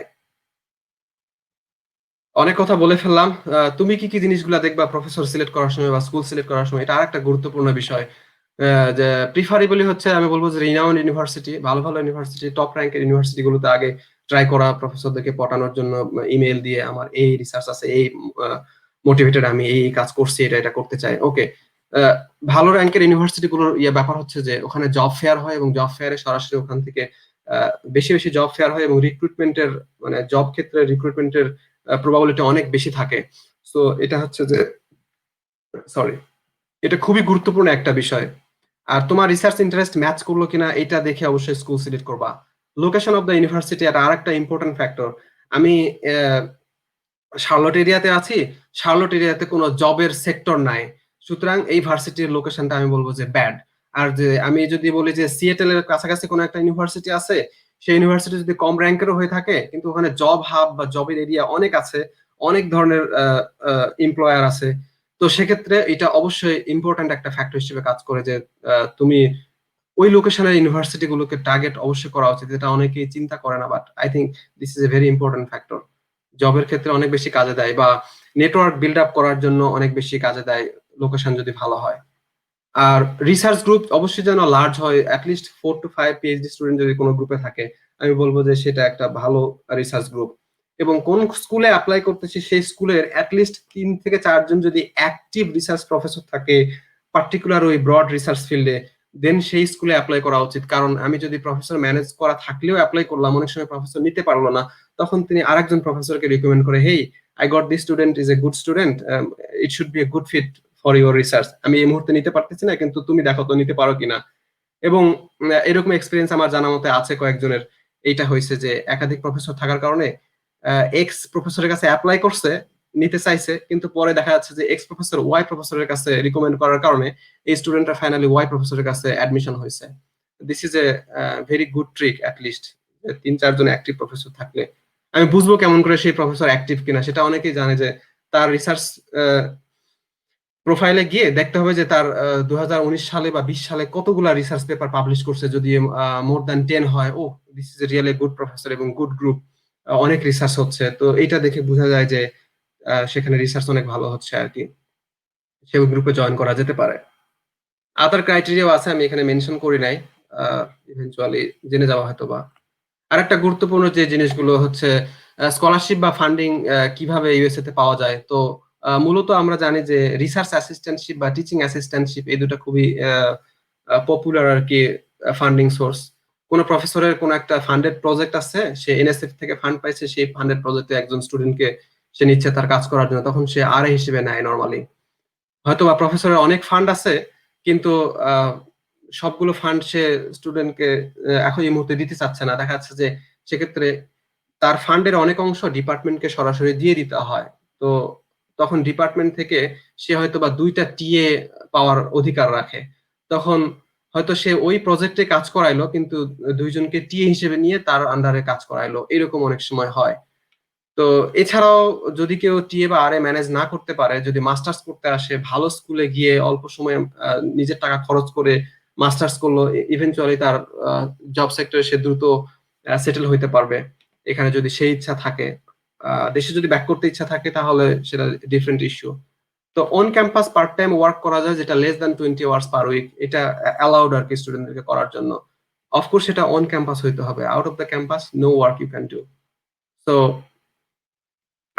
এটা বিবেচনায় রাখতে হবে। এছাড়া ডিপার্টমেন্টাল কিছু স্কলারশিপ বা ফেলোশিপ থাকে, এটা ডিপার্টমেন্টের ওয়েবসাইটে দেওয়া থাকে, এবং এখানে অ্যাডমিশন নেওয়ার পরে স্টুডেন্ট হওয়ার পরেও এসে দেখা যায় যে অমুক ব্যক্তির নামে কিছু স্কলারশিপ আছে, তমুক ব্যক্তির নামে স্কলারশিপ আছে, অমুক ফিল্ডে স্কলারশিপ আছে। সেই স্কলারশিপ গুলো সবসময় চোখ রাখতে হয় ভার্সিটির ওয়েব পেজে, যে এই স্কলারশিপ গুলো অমুক সময় দেয়, অমুক সময় এই ক্রাইটেরিয়া ফিল আপ করলে আমি হয়তো অ্যাপ্লাই করতে পারবো। তো সেটা দেখা যেতে পারে। আমি কিছু এক্সটার্নাল স্কলারশিপের কথা বলবো, যেটা খুবই গুরুত্বপূর্ণ হচ্ছে যে এই স্কলারশিপ গুলো অনেকগুলোই উইমেনদের জন্য, মেয়েদের জন্য খুবই বড় আকারের স্কলারশিপ, যেমন পিইউ ইন্টারন্যাশনাল স্কলারশিপ এবং এ ইউডব্লিউ। এটা হচ্ছে যে স্টেম সেক্টরে যে সকল মেয়েরা আসতে চায় এখানে, তাদের জন্য প্রায় 12,000 থেকে $24,000 পর্যন্ত সে স্কলারশিপ পাইতে পারে আর কি। এবং এক্ষেত্রে কিছু ক্রাইটেরিয়া মিট আপ করতে হয়, তার শো করতে হয় যে আমি অবহেলিত একটা এরিয়ার, কি বলবো, যে বাংলাদেশে যেখানে মেয়েদের শিক্ষাকে গুরুত্ব দেওয়া হয় না, সেরকম একটা পরিবেশ থেকে আসছি আমার এই ইউএসএ তে শিক্ষা লাভের জন্য, এই ধরনের কিছু কনভিন্সিং স্টোরি লিখতে বলা হয়। অ্যাপ্লিকেশন প্রসেসটা একটু লং এবং এই লিংকে গেলে সেটা খুঁজে পাওয়া যাবে। আদারওয়াইজ কিছু স্কলারশিপ আছে, এই দুটো স্কলারশিপ মেইনলি হচ্ছে মেয়েদের জন্য, এবং আমি অনেককেই দেখছি এই দুটো স্কলারশিপ পাইছে, at least piece international scholarship PEO যেটা, সেটা পাইতে দেখেছি। এবং আরো কিছু স্কলারশিপ আছে যেগুলা এই লিংকে গেলে দেখা যাবে যে ইউএসএ তে এই স্কলারশিপ গুলো আছে। তো এখানে নিজেদের ক্রাইটেরিয়া ম্যাচ করে সেই স্কলারশিপ গুলো অ্যাপ্লাই করতে পারো তোমরা। আহ, তো এই গেল স্কলারশিপ ফান্ডিং ক্ষেত্রে। যদি কোনো কোশ্চেন থাকে সেটা আমি পরে নিচ্ছি এর উপরে। আর ইউএসএ তে এসে আমি পিএইচডি বা মাস্টার্স করব, কোনটা করব, সেটা নিজের মোটিভেশনের উপর ডিপেন্ড করবে যে আমি কি করতে চাই। আমি কি ইউএসএ তে এসে এখানে জব করব, আমি কি ইউএসএ তে এসে এখানে একাডেমিয়াতে ঢুকবো, নাকি আমি গ্লোবাল অ্যাসেট হতে চাই, নাকি লোকাল অ্যাসেট হতে চাই। তো যদি কেউ চিন্তা করে যে গ্লোবাল অ্যাসেট হইতে চায়, সেক্ষেত্রে তার পিএইচডি অবশ্যই। আর একাডেমিয়া যাইতে চাইলে বা রিসার্চ সায়েন্টিস্ট হইতে চাইলে এটা অবশ্যই হচ্ছে যে পিএইচডি করা উচিত। আর যদি মাস্টার্স করে যায় না, আমার এত পরিশ্রমের সময় নাই, আমি অল্প সময়ে কিছু একটা করে আমি জব পাইতে চাই, সেক্ষেত্রে মাস্টার্স করলো। মাস্টার্স করার পরে এখানে জবের এরিয়াটা একটু বিগ থাকে, ওয়াইড এরিয়াতে জব করা যায়। কিন্তু স্যালারি যদিও কম্পারেটিভলি লোয়ার থাকে। দেখা যাচ্ছে যে একজন মাস্টার স্টুডেন্ট জয়েন করলো, যে স্যালারি পাইলো, একই সময় একজন পিএইচডি স্টুডেন্ট পিএইচডি শুরু করলো, মাস্টার শুরু করলো, যে স্টুডেন্ট একই সাথে, সে 5 বছর জব করার পরে পিএইচডি স্টুডেন্ট বের হয়ে ওই একই স্যালারিতে বা তার সাথে হায়ার স্যালারিতে জয়েন করতে পারে, এরকম বলা হয় আর কি। তবে পিএইচডি তে ফিল্ডটা একটু ন্যারোয়ার হয়ে যায়, কারণ একটা ফিল্ডে বা দুইটা ফিল্ডে সে অনেক ডিপ ইন্টারেস্ট নিয়ে রিসার্চ করে আর কি। তো মূল কথা হচ্ছে যে do you have dedication for 5 years, do you have that mentality. এটা নিজেকে ঠিক করার পরে পিএইচডি তে মানে আসা উচিত। হ্যাঁ, আমার বন্ধু পিএইচডি করতেছে, অমুক পিএইচডি করতেছে, পিএইচডি করলে সম্মান বাড়ে, এসে অনেক কিছু এইরকম করলে পিএইচডি তে এসে দেখা যাচ্ছে যে ইন দা মিড ওয়েতে কুইট করা লাগতে পারে আর কি। রিয়েলি মোটিভেটেড হলেই সেটা পিএইচডি তে আসা উচিত। আমি ডিসকারেজ করতেছি না, অ্যাটলিস্ট একটা মোটিভেশন 5 ইয়ার্স এর জন্য রাখতে হবে, কারণ 5 ইয়ার্স লং জার্নিতে অনেক সময় দেখা যাচ্ছে যে পর্যাপ্ত আউটপুট আসতেছে না, নিজের এক্সপেক্টেড আউটকাম আসতেছে না। তো সেক্ষেত্রে মানে স্টিক টু দ্য পয়েন্ট থাকতে হবে আর কি। একটা গুরুত্বপূর্ণ যে জিনিসটা হচ্ছে যে ইউএসএ তে আসলে গ্রিন কার্ডের অপশন আছে, যেটা জব পাইলে জব হোল্ডাররা H1B ভিসা দেয় এবং পরবর্তীতে গ্রিন কার্ডের অ্যাপ্লাই করে, জব হোল্ডাররা অ্যাপ্লাই করে দেয়। আদারওয়াইজ এনআইডব্লিউ বলে, যেটা হচ্ছে যে কারো যদি রিসার্চ ফিল্ড অনেক বেশি ভালো হয়, অনেক বেশি রিসার্চ পেপার পাবলিশ করে, সাইটেশন যদি মোর দ্যান 25 বা মোর দ্যান 50 হয়ে গেছে, তো সেক্ষেত্রে এখানকার আমেরিকান স্কলার হিসেবে তাকে চিন্তা করে এখানে সরাসরি তাকে গ্রিন কার্ডের জন্য সুযোগ করে দেয়। তো সেক্ষেত্রে অ্যাপ্লাই করার সুযোগ থাকে আর কি, যে EB1 EB2 ক্যাটাগরি বা বিভিন্ন ক্যাটাগরি আছে। ন্যাশনাল ইন্টারেস্ট ওয়েভার, আমার এতগুলা রিসার্চ বা 3টা রিসার্চ পেপার পাবলিশ হয়েছে, কিন্তু 3টার ইম্প্যাক্ট এত হাই যে এটা ইউএস এর জন্য খুবই গুরুত্বপূর্ণ, আমি নিজেকে একটা অ্যাসেট হিসেবে নিজেকে উপস্থাপন করতেছি। এরকম কেস হইলে গ্রিন কার্ড সহজে হয়ে যায়। তো এটা অনেকের টার্গেট থাকে যে আমি ইউএসএ তে এসে গ্রিন কার্ড নেব। তো সেক্ষেত্রে রিসার্চ ভালো করলে আহ, অবশ্যই এটা পসিবল আর কি। আমার রিসার্চ আমি যেটা বর্তমানে করছি সেটা হচ্ছে যে application of artificial intelligence in power electronics, এটা আমার কারেন্ট রিসার্চ ফিল্ড। তো আমার ইন্টারেস্ট হচ্ছে যে আরো আছে আর্টিফিশিয়াল ইন্টেলিজেন্স বা মেশিন লার্নিং, যেটা সেটা নিয়ে আরো ডিপ ডাউন করা, এবং সেটা পাওয়ার ইলেকট্রনিক্স এর সাথে কিভাবে লিঙ্ক আপ করা যায়। মেইনলি আমার প্রফেসর পাওয়ার ইলেকট্রনিক্স এর। তো এই কেন্দ্রিক এআই এর কাজগুলো আমি করি। এছাড়া আমার ইন্টারেস্ট ছিল কম্পিউটার ভিশন বা ইমেজ প্রসেসিং। তবে একটা বিষয় বলে রাখি যে সিএস গ্রাজুয়েট যারা, এখানে কম্পিউটার সায়েন্স ব্যাকগ্রাউন্ডের যারা, তাদের জব প্রসপেক্টটা অনেক অনেক high compare to other fields, আমার মনে হয় আর কি, এটা আমার ব্যক্তিগত মতামত। কারণ সফটওয়্যার ডেভেলপার এইরকম ফিল্ডে বা আর্টিফিশিয়াল ইন্টেলিজেন্স বা মেশিন লার্নিং রিলেটেড অনেক জব এখানে আছে, যেগুলা আসলে মনে হচ্ছে যে সিএস ব্যাকগ্রাউন্ডের বা স্টুডেন্টদের জন্য, বা ডেটা অ্যানালিস্ট বা ডেটা সায়েন্সের যে সাবজেক্ট গুলো খুবই গুরুত্বপূর্ণ। একটা মজার বিষয় হচ্ছে যে ম্যাথমেটিক্স থেকে এসেও কেউ কম্পিউটার সায়েন্সে জয়েন করতে পারে, কেউ ইলেকট্রিক্যাল থেকে এসেও কম্পিউটার সায়েন্সে এখানে ইয়ে করতে পারে, স্টুডেন্ট হিসেবে যুক্ত হইতে পারে। আমি এমনও দেখেছি যে মেকানিক্যাল থেকে এসেও সে এখানে ইলেকট্রিক্যাল রিলেটেড সাবজেক্ট গুলো করে সে ইলেকট্রিক্যালের মতো ডিগ্রি নিয়ে সে ইলেকট্রিক্যাল রিলেটেড জব করতেছে। তো সুতরাং এখানে এটা সব সম্ভবের দেশ, অনেক পটেনশিয়াল আছে। তো চাই নিজেকে জাস্ট খালি প্রস্তুত করা আর কি, এবং নিজের মোটিভেশন সেভাবে তৈরি করা। আমি এতক্ষণ যে কথাগুলো বলছি মেইনলি হচ্ছে যে ইঞ্জিনিয়ারিং ব্যাকগ্রাউন্ডের জন্য বলতেছি, তবে নন ইঞ্জিনিয়ারিং ব্যাকগ্রাউন্ডের জন্য, সায়েন্স সাবজেক্টের জন্য হয়তো অনেকটা একই রকম, বাট বিজনেসের জন্য হয়তো স্যাট পরীক্ষা বা অন্য পরীক্ষা দিতে হয় আর কি। এনিওয়ে, এটা দেওয়ার উদ্দেশ্য হচ্ছে যে অ্যাকচুয়ালি আমি আন্ডার গ্রাজুয়েট রিসার্চ খুবই করি নাই বললেই চলে, স্টাডি বেস একটা রিসার্চ করছিলাম। এটা অনেকের কাছে ফানি মনে হতে পারে, কিন্তু আমার মনে হয়েছে যে আন্ডার গ্রাজুয়েটে থাকতে আমি যেহেতু রিসার্চ ঠিক মতো করি না, আমার কাছে মনে হয়েছিল যে রিসার্চ আসলে কি, কিভাবে রিসার্চ করতে হয়। অ্যাকচুয়ালি ওই সময় সত্যি আমি জানতাম না যে রিসার্চ কি জিনিস। জব করতে আসার সময় মনে হলো যে কোনো একটা জিনিস আহ, এইভাবে কাজ করতেছে। আমি গ্যাস সেক্টরে জব করার সময় গ্যাসের জিনিস, বিভিন্ন মেকানিক্যাল জিনিসপত্র নিয়ে হ্যান্ডেল করতাম, বা ইলেকট্রিক্যাল কিছু ইকুইপমেন্ট গুলো নিয়ে হ্যান্ডেল করতাম। তো মনে হতো যে এটা কিভাবে কাজ করতেছে, আমার এই জিনিসটা খুব কিউরিওসিটি ছিল ভিতরে, যে জানার জন্য, জানার চেষ্টা। তো আমার মনে হয়েছে যে কোনো একটা জিনিস ঘটতেছে, কিভাবে ঘটতেছে এটার চাইতে যদি কেন ঘটতেছে এই জিনিসটা জানতে চাওয়াটা, আমার মনে হয়েছে যে এইটা হচ্ছে যে রিসার্চ। তো আমার আসলে ওই জব সেক্টরে এই জিনিসটা অনেক বেশি আমাকে মোটিভেটেড করে যে পিএইচডি তে আসার জন্য, আহ, বা ইউএসএ তে হায়ার স্টাডি আসার জন্য। আর রিসার্চ কি এখন আমি বুঝছি যে সামথিং ইনোভেটিভ বা এক্সিস্টিং কোনো অ্যালগোরিদমকে বা কোনো ফর্মুলাকে হয়তো একটু বেটারমেন্ট করবো, এরকম। এমনও না যে আমি আহ, একদম নতুন কোনো কিছু করতেছি, এরকমও না। কোনো একটা প্রফেসরের রিসার্চ, এক্সিস্টিং রিসার্চে এসে হয়তো আমাকে 6 মাসের টাইম দিতেছে বিল্ড আপ করার জন্য নিজেকে, বা ট্রেন আপ করার জন্য। এরপরে আমি হয়তো বা 6 মাস পরে তার রিসার্চে কন্ট্রিবিউট করতেছি, সেগুলো জানতেছি। তো এই জন্য এটা দেওয়া যে হোয়াট ইজ রিসার্চ, এখন একটু একটু বুঝি যে আসলে রিসার্চ কি জিনিস, যেটা আগে সত্যি আমি বুঝতাম না। তো যাই হোক, যদি কোনোভাবে কারো হেল্পে আসতে পারে তো আমাকে এখানে আমার কিছু কন্টাক্ট লিংক দেওয়া আছে।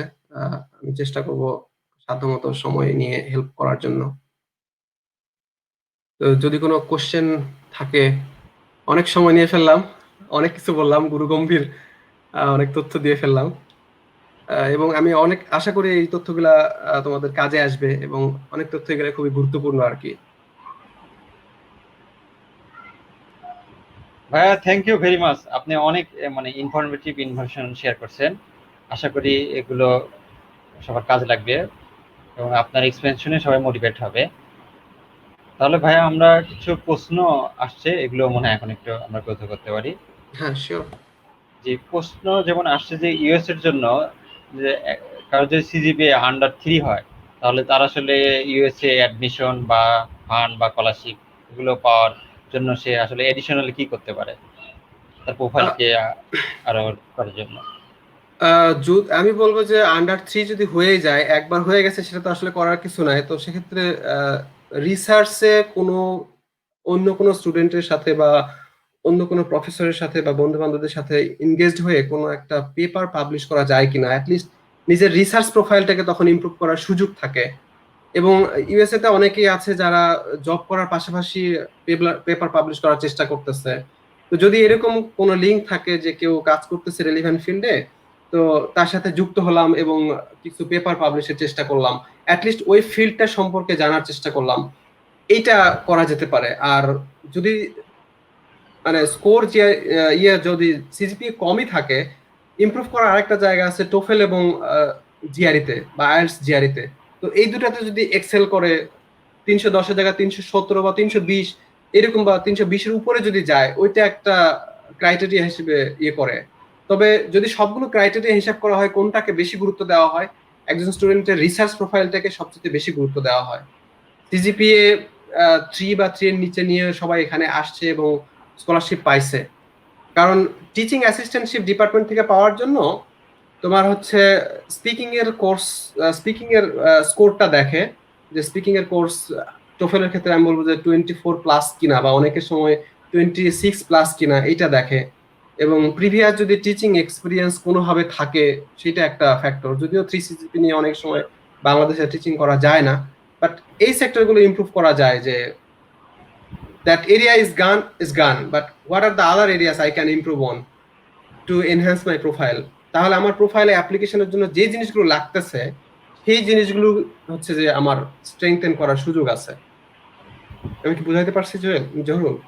জি ভাইয়া, থ্যাংক ইউ ভাই। একটা প্রশ্ন ছিল যে আন্ডার গ্রাজুয়েটে পেপার পাবলিকেশনের জন্য আসলে কি ধরনের কিভাবে পেপার পাবলিকেশন করতে পারে? কারণ আন্ডার গ্রাজুয়েট স্টুডেন্টরা সাধারণত দেখা যায় যে লাস্ট ইয়ারে থিসিস করে, কিন্তু তারা সাধারণত থিসে বা একাডেমিক সেমিস্টার পড়াশোনা নিয়ে ব্যস্ত থাকে। তারা কিভাবে পেপার পাবলিকেশন বা এগুলোর মধ্যে কিভাবে ইনভলভ হতে পারে, এ বিষয়ে যদি আপনি কিছু বলতেন।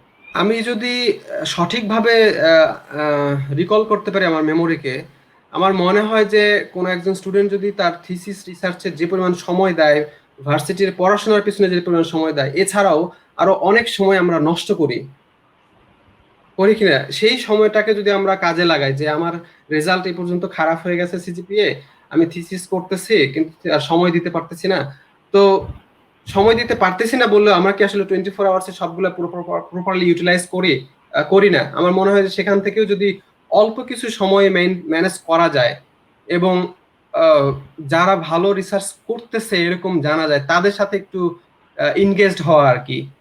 তো এইভাবে ইমপ্রুভ করা যেতে পারে। আরেকটা জিনিস, যে তুমি প্রজেক্ট একটা থাকে, প্রজেক্ট ওয়ার্ক, যেটা প্রজেক্ট ওয়ার্ক করছো বা নিচ্ছো সেটা ফ্যান্সি প্রজেক্ট না নিয়ে একটু ইনোভেটিভ কিছু প্রজেক্ট করা যায় কিনা। অনেকে কিন্তু দেখছি যে বিভিন্ন এমবেডেড ইকুইপমেন্ট নিয়ে খেলাধুলা করে, যে হ্যাঁ এটা শখের বশেই করে।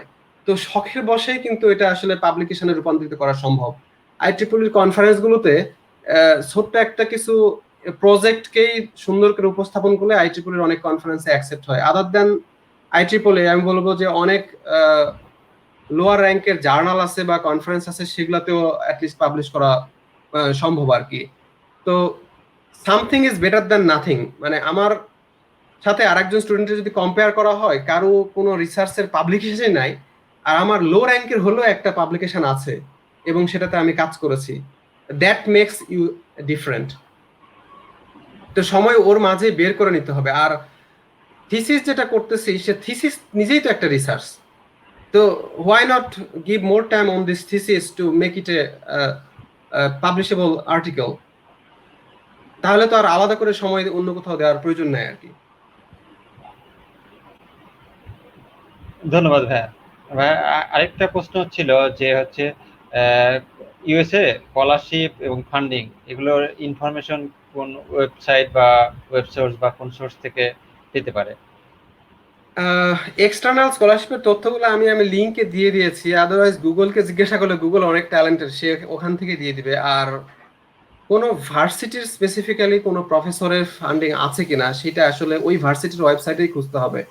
তো কোনো ভার্সিটির প্রফেসরকে পার্টিকুলারলি যেই রিসার্চ ইন্টারেস্ট ফিল্ড, সেই প্রফেসরের ওয়েবসাইটে ঢুকে ওখানে দেখা যায় যে তার একটা পার্সোনাল ওয়েব লিংক আছে, সেখানে ঢুকলে তার নিউজ বা রিসেন্ট রিসার্চ ওইখানেই তথ্যগুলা সবচেয়ে ভালো পাওয়া যাবে। আদার দেন আমি মনে করি অন্য কোথাও এমন কোনো ইস্টাবলিশড সাইট নাই যেই সাইটে এই তথ্যগুলা দেয়। অনেক সময় দেখা যাচ্ছে যে অনেক শুভাকাঙ্ক্ষীরা এই তথ্যগুলো হায়ার স্টাডিজ অনেক ফেসবুক গ্রুপেও দিয়ে দেয়।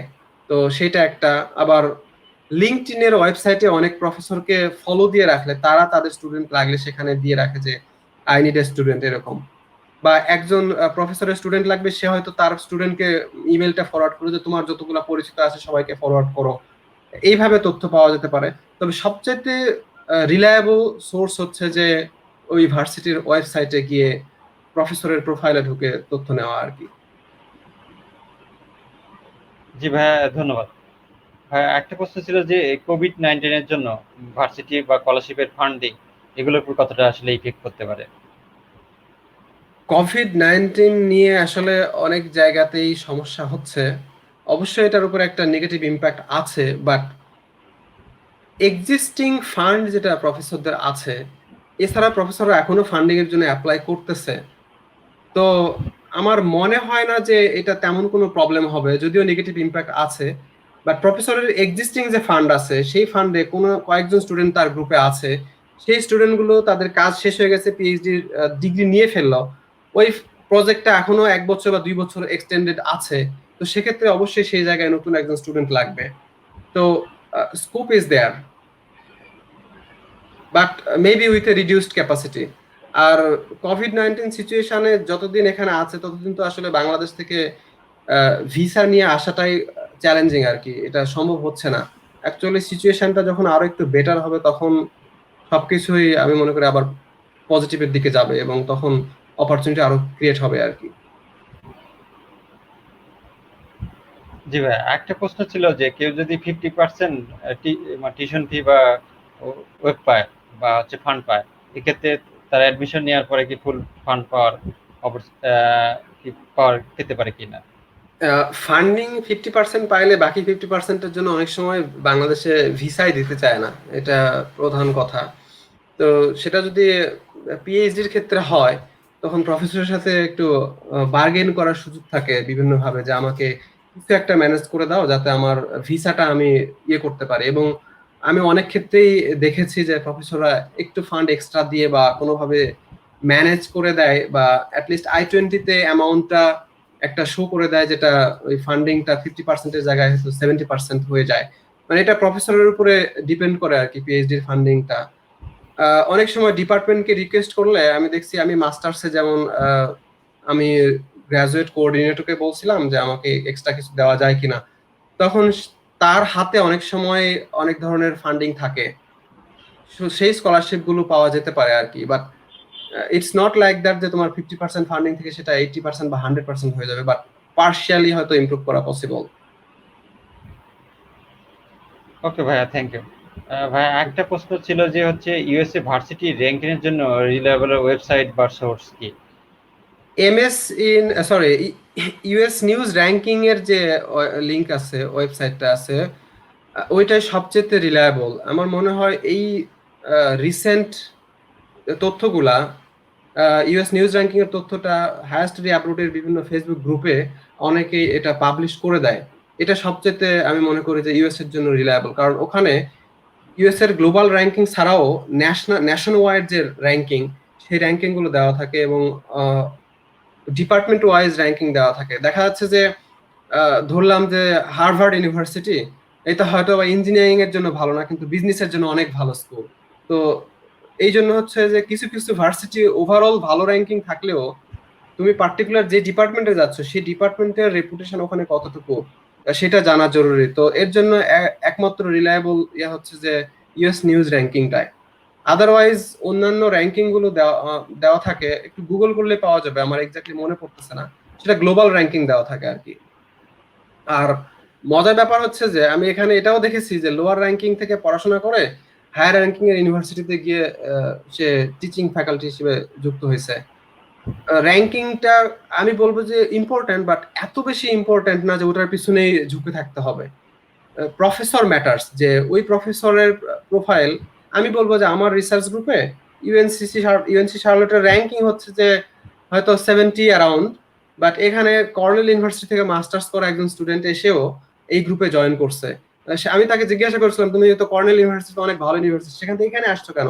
বলছে যে এই প্রফেসরের রিসার্চ প্রোফাইল অনেক ভালো।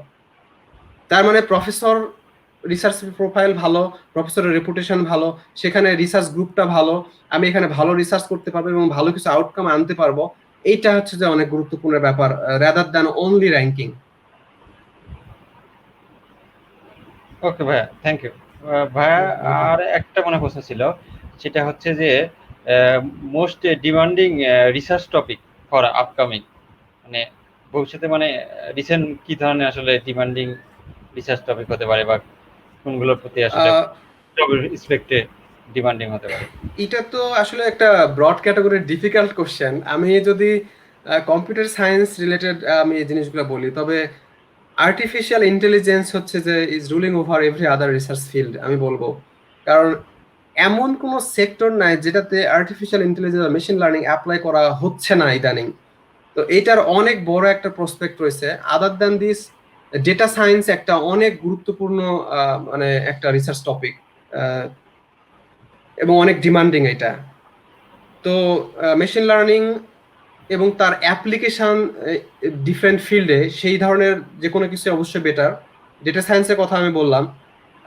আদার দ্যান আমার ঠিক অন্যান্য ফিল্ডের কথা জানা নাই, তবে কম্পিউটার সায়েন্স রিলেটেড অনেক ফিল্ডই, যেমন সফটওয়্যার ডেভেলপমেন্টের রিলেটেড যদি কোনো কিছু থাকে, প্রোগ্রামিং রিলেটেড কোনো কিছু যেটা একটা ডাইভার্সিফাইড এক্সপিরিয়েন্স নিজেকে তৈরি করবে, এই ধরনের ফিল্ডগুলো আমি মনে করি যে অনেক ভালো।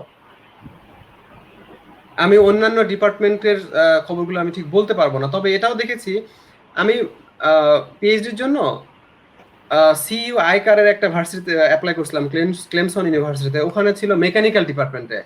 তা আমি মেকানিক্যাল ডিপার্টমেন্টে অ্যাপ্লাই করছিলাম, ওই প্রফেসর নিতেও চাইছিল, কিন্তু তার রিসার্চ ফিল্ড ছিল application of machine learning in mechanical related production something.